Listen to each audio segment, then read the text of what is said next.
najprej gospoda Grimsa, ker smo res veseli, no, da ste nas danes obiskal, pa vas lepo prosim za par besed, no, poveste magari, kako je zdaj gor v Bruslju in kaj delate za nas tam gor. Najprej vsem lep pozdrav, hvala za tole vabilo, hvala za priložnost, da si spet. Hvala za vse glasove, brez vas ne bi šlo. Jaz upam, da upravičujem vaše zaupanje, delam, verjemite, svojo ekipo kar se da, veliko jih je, ki mečejo polena pod noge, več ko mislite tukaj.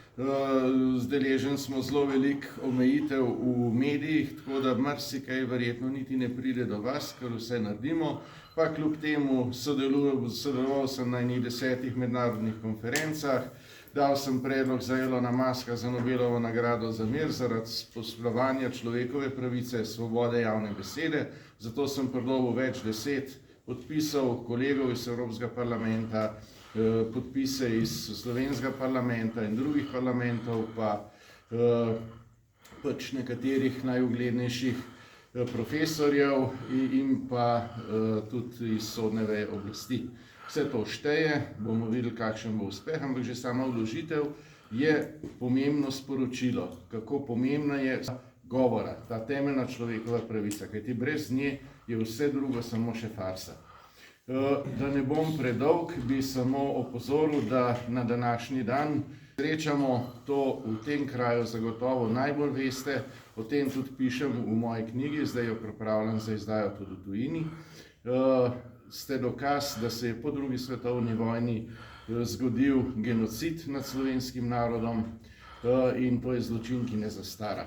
Na današnji dan itak praznujemo nič, kajti na 27. se ni zgodilo nič, 26. je bila ustanovljena protiimperialistična fronta za boj proti Angliji, Franciji in Ameriki, kar seveda pomeni z ramo ob rami s nacisti in fašisti, in bi danes kvečem lahko praznovali kakšen dan kolaboracije ali pa kaj takega, če bi to poimenovali s pravim imenom. No, da je pa absurd popoln, zakaj je bil 26. izbran, ker so s tem, oprostite izrazu, vazelinsko hotel izraziti podporo, ker je to tisti dan, ko je Adolf Hitler obiskal Maribor, ne. Ampak seveda, klede se je to vse obrnilo na glavo, laž je nesmrtna duša levičarjev, to je tista zapuščina pač Václava Havla vsem nam in zagotovo ste kraj, ki to najbolj simbolizira in najbolj pozna. Vsem vam globoko spoštovanje, današnjemu gostu seveda hvala, ker je z nami in letno podporo, ki mi je prišel izreči, na nek način tudi vračam dolg, ampak verjemite, da v ta kraj pa zmeraj rad pridem. Tukaj sem doma. Hvala.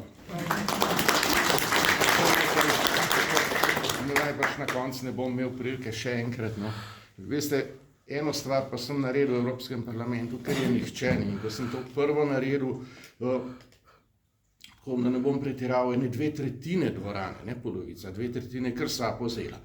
Takle so bili. In kaj sem naredil? Končal sem nagovor s preprostim: Bog vas živi, Bog živi Slovenijo.